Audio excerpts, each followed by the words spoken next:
Espada do Senhor e de Gideão. Encontramos esse texto em Juízes, capítulo 7, verso 20.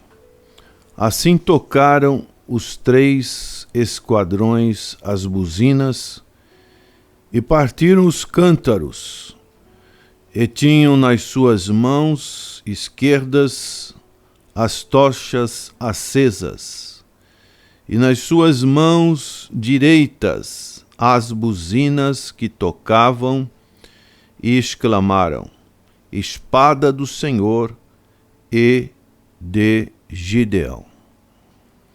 O livro de Juízes nos mostra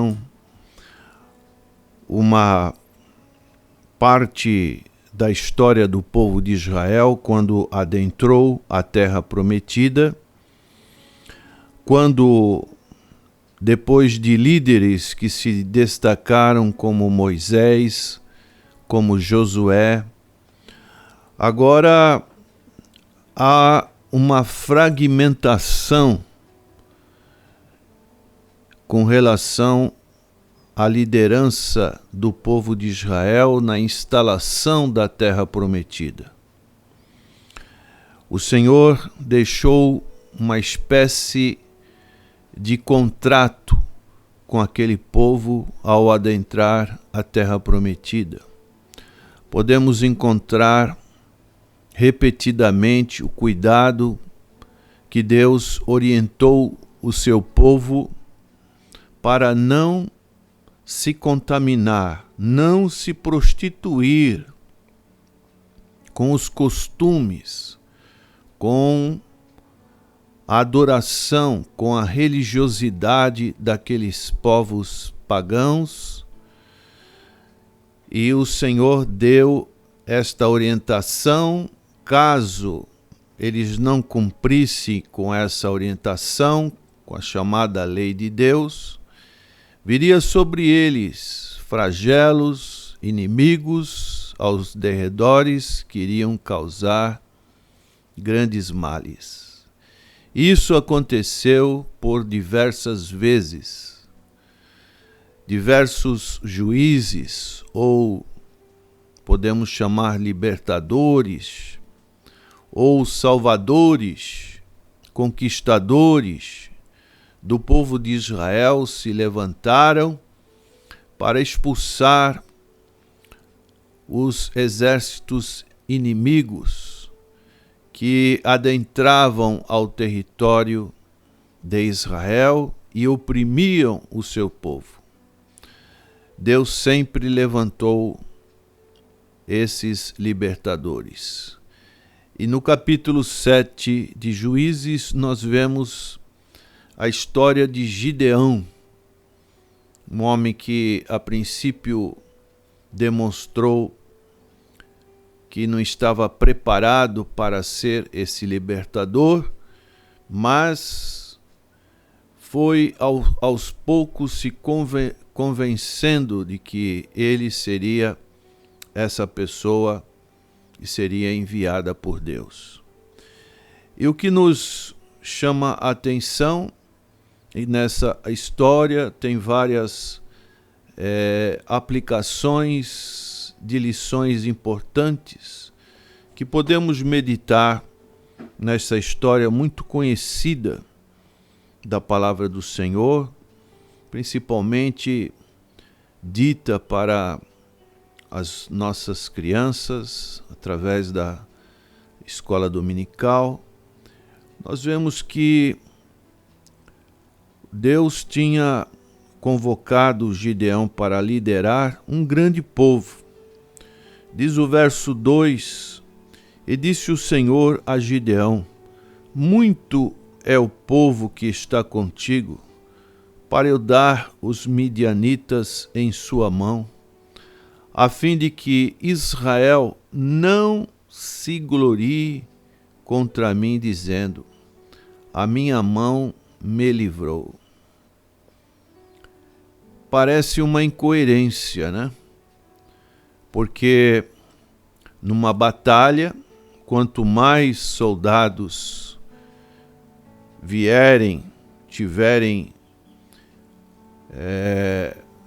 se ombreando a luta, mas facilmente, no sentido humano, isso acontecerá. Nós podemos ver um texto que estivemos ontem meditando em Lucas capítulo 14, quando o Senhor Jesus Cristo, falando sobre o discipulado, no verso 31 ele diz: qual é o rei que, indo à guerra a pelejar contra outro rei, não se assenta primeiro a tomar conselho sobre se com 10.000 pode sair ao encontro do que vem contra ele com 20.000? De outra maneira, estando o outro ainda longe, manda embaixadores e pede condições de paz. Parece uma contradição do que estamos vendo aqui no caso de Gideão. Humanamente falando, quanto mais pessoas estiverem envolvidas num projeto, no caso, numa batalha, como iria acontecer na época de Gideão, mais fortalecido seria aquele exército. Mas não foi assim. Por que não foi assim? Porque se aquele povo de Israel conquistasse a vitória, a glória daquela conquista seria toda humana. E muitas das vezes isso também ocorre conosco. Quando estamos numa empreitada, temos condições de terem muitas pessoas do nosso lado, achamos que essa vitória, este êxito, foi porque tínhamos uma equipe numerosa. Mas do ponto de vista espiritual, do ponto de vista de Deus, será que isso realmente tem o seu valor?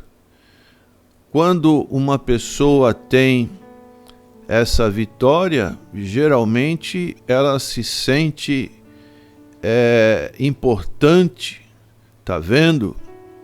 Que vitória que eu conquistei, porque ela tinha um número grande de cooperadores, de colaboradores, e Deus não queria que isso ocorresse com o seu povo de Israel.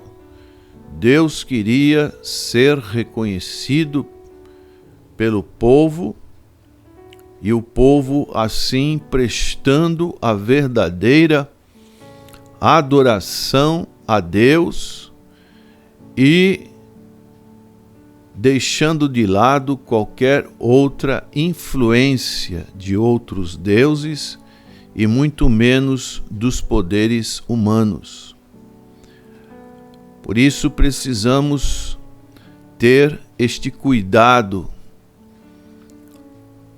quando passamos por crises, por dificuldades em nossas vidas, quando estamos numa condição que podemos chamar de baixo e são poucos os nossos recursos. Quando confiamos em Deus, quando temos essa fé inabalável na pessoa de Deus, Deus, Ele vai nos ajudar se nós estamos realmente sinceros, conscientes de que nada somos, nada podemos. O Senhor com poucos recursos, Ele pode nos dar uma grande vitória. Assim aconteceu com um exército que a princípio tinha 32 mil pessoas, depois foi reduzido para 10 mil, e o Senhor ainda disse: ainda muito povo há. E o Senhor fez um teste, podemos dizer uma seleção, assim como tem uma seleção, uma pessoa que vai fazer um concurso, vai entrar numa faculdade, vai entrar num determinado emprego, existe aquele afunilamento, tantos candidatos para pouquíssimas vagas. É o que infelizmente nós vemos hoje. A pessoa tem que se destacar de uma maneira muito grande. E isso Deus fez para com o seu povo. Descer as águas e ali os provarei. E Deus disse então: qualquer que lamber as águas com a sua língua, como as lambe o cão, esse porás à parte, como também a todo aquele que se abaixar de joelhos a beber. Daí, nessa seleção, sobraram apenas 300 homens. E desses 300 homens, Deus os levou a uma grande vitória e eles conquistaram esta vitória sobre o exército contrário. Espada do Senhor e espada de Gideão. Diante daquela vitória, precisamos também ter o cuidado com alguns aspectos do pós-vitória, que também é uma situação perigosa, porque quando Deus nos dá vitória, quando uma pessoa recebe uma incumbência, recebe uma função, falando, por exemplo, da igreja, recebe um título, um ofício, ali aquela pessoa começa a exercer uma influência sobre os demais. E se essa pessoa não continua humilde, não continua olhando para o passado, vendo em que situação ela foi colocada sobre aquele cargo, isso é muito perigoso, porque pode crescer o orgulho e aquela pessoa achar: eu fiz isso por merecer, por ter um merecimento, eu conquistei isso, conquistei aquilo, eu venci esses obstáculos. E ela começa a exercer uma influência que muitas das vezes pode ser perigosa com relação aos seus comandados, aqueles que estão sobre a sua influência. Nós, infelizmente, encontramos muito disso na igreja. A pessoa era tão humilde, mas depois que assume um cargo, ela começa a ter os seus achismos, suas opiniões são fortalecidas. E isso vai criando uma dificuldade em que pode haver situações em que há conflito. Nós vemos que Gideão, depois da vitória, ele recebeu muito reconhecimento do povo. Olhando para o capítulo 8 de Gideão, de Juízes, nós vemos no verso 22, então os homens de Israel disseram a Gideão: domina sobre nós. Olha que situação agora. Eles queriam que Gideão fosse o seu rei, assim como nós vemos também no sentido político, pessoas achando que determinado homem, determinado partido tem as melhores ideias, mas depois que estão no poder, começam a exercer o poder, nós podemos observar que este poder, ele pode cegar. E dessa maneira nós precisamos ter muito cuidado. E o povo dizia: tanto tu como teu filho e o filho de teu filho, porquanto nos livrastes da mão dos midianitas. Porém, Gideão lhe disse: sobre vós eu não dominarei, nem tampouco meu filho sobre vós dominará. O Senhor vos dominará. Que exemplo muito bom deste homem que reconhecia o direito de Deus de lhe dar aquela grande vitória, e agora ele dizer para o povo que esta vitória vinha de Deus e Deus tinha todo o direito de dominar aquele povo. Mas vejam o erro de Gideão em sequência. Quando lemos os versículos seguintes de Juízes 8, disse mais Gideão: uma petição vos farei. Dai-me cada um de vós os pendentes do seu despojo, porque tinham pendentes de ouro, porquanto eram ismaelitas. E disseram eles: de boa mente os daremos. E estenderam uma capa, e cada um deles deitou ali um pendente do seu despojo. E foi o peso dos pendentes de ouro que pediu 1.700 ciclos de ouro, afora as luetas e as cadeias e as vestes de púrpura que traziam os reis dos midianitas, e afora as coleiras que os camelos traziam ao pescoço. Aqui entra agora o problema. Verso 27.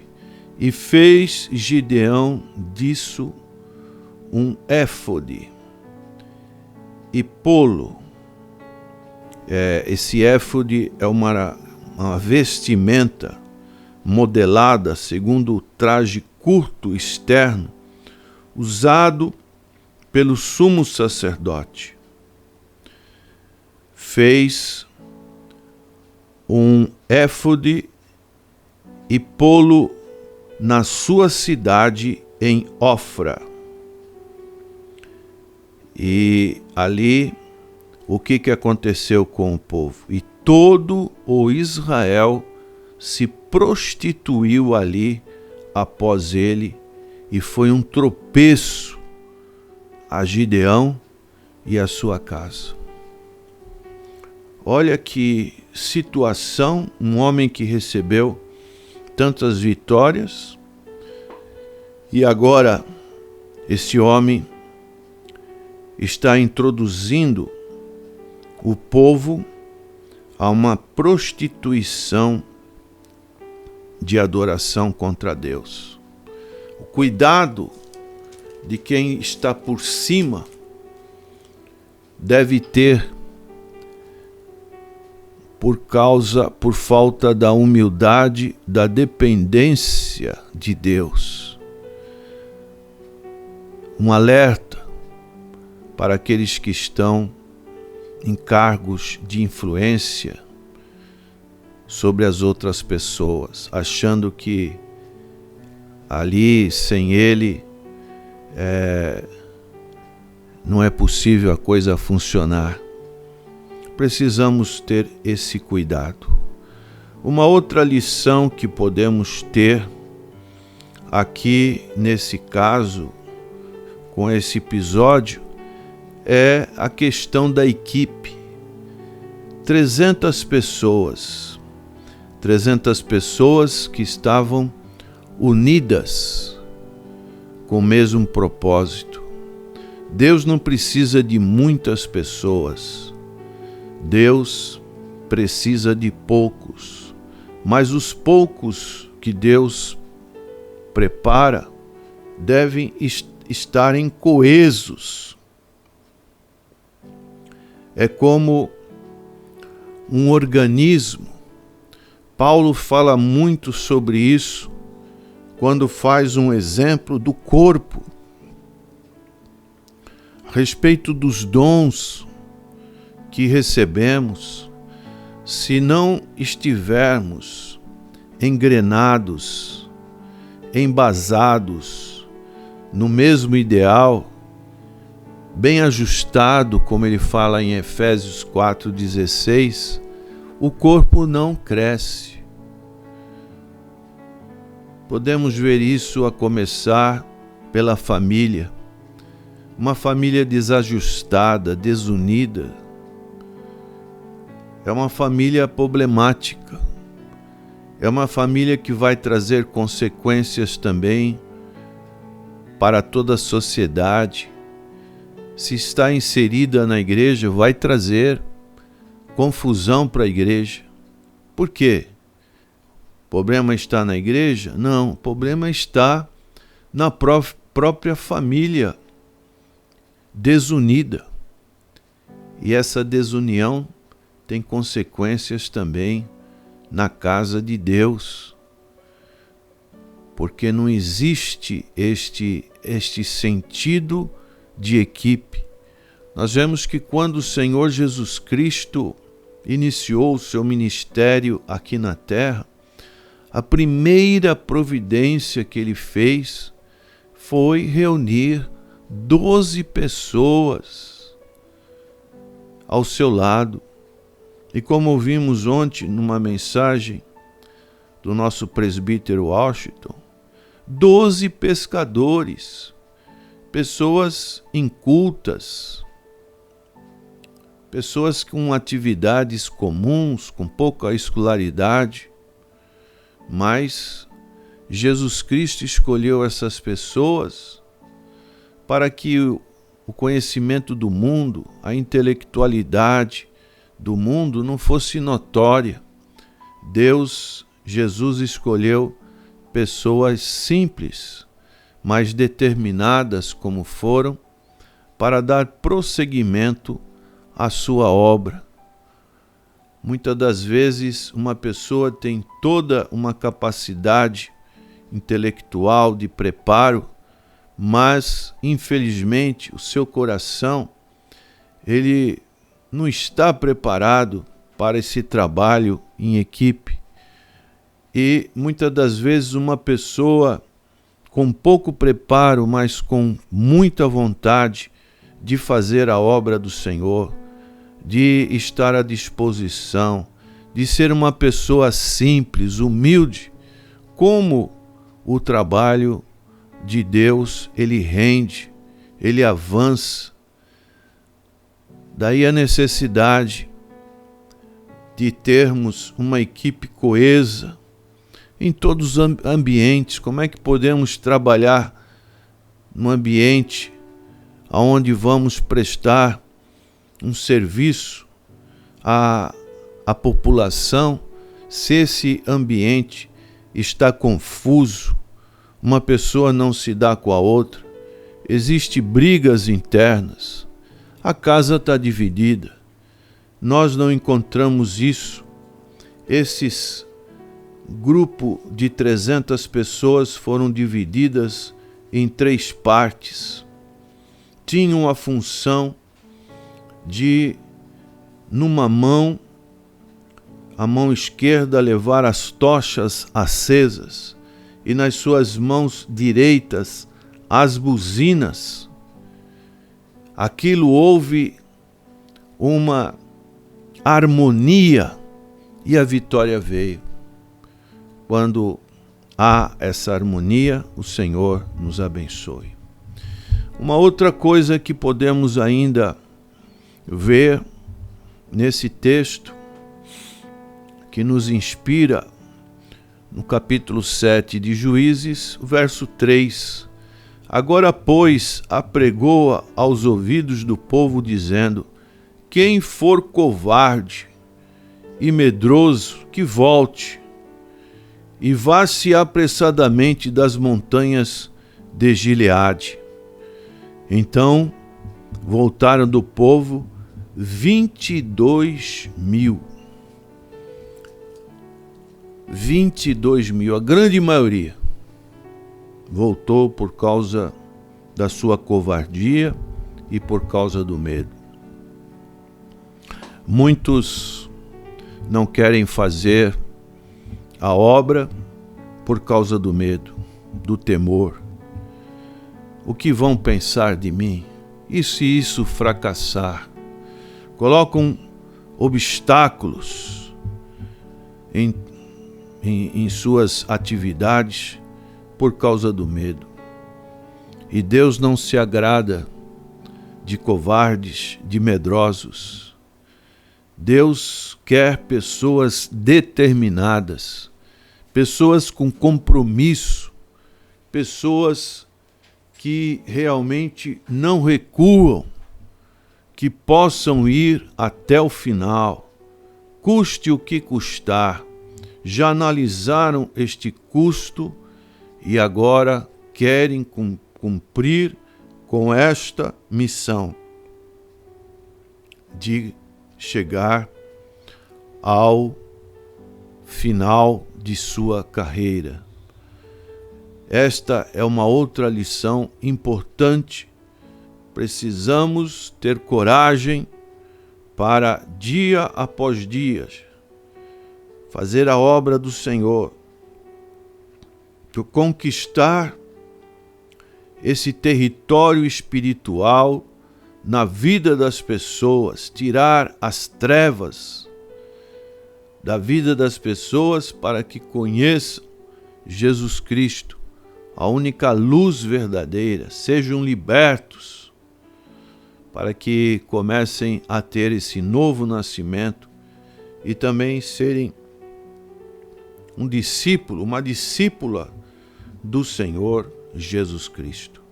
Espada do Senhor e de Gideão. Que essa seja também o seu objetivo, de você lutar as lutas santas, sagradas, lutas espirituais, que nesse enfrentamento você possa ser um dos tais, como diz aquele hino da harpa cristã. Um dos tais, um dos tais. Deus não precisa de muitos, mas Deus precisa de poucos para que realmente possam fazer o seu trabalho, honrá-lo, estarem determinados. E quando estiverem por cima, se o Senhor te colocar por cima, como diz o slogan que as pessoas falam muito, se Deus te colocar por cabeça, tome cuidado também, para que esta cabeça não fique ensoberbecida, cheia de orgulho, cheia de satisfação, mas que seja como João Batista, que disse: importa que ele cresça e que eu diminua.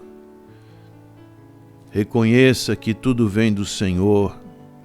Se não for o Senhor que estivesse ao nosso lado, o que seria de nós?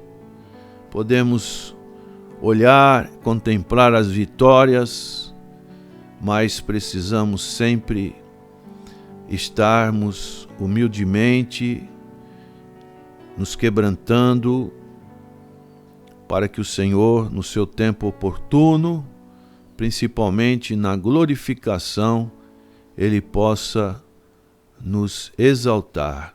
Enquanto estamos neste mundo, precisamos nos humilhar diante da potente mão do Senhor, porque tudo vem dEle, volta para Ele, é Ele que faz, é Ele que coloca pessoas ao nosso lado, é Ele que tira pessoas, mas a obra do Senhor continua com 32 mil, com 10 mil, mas ela vai continuar com os 300. Que Deus nos abençoe. Amém.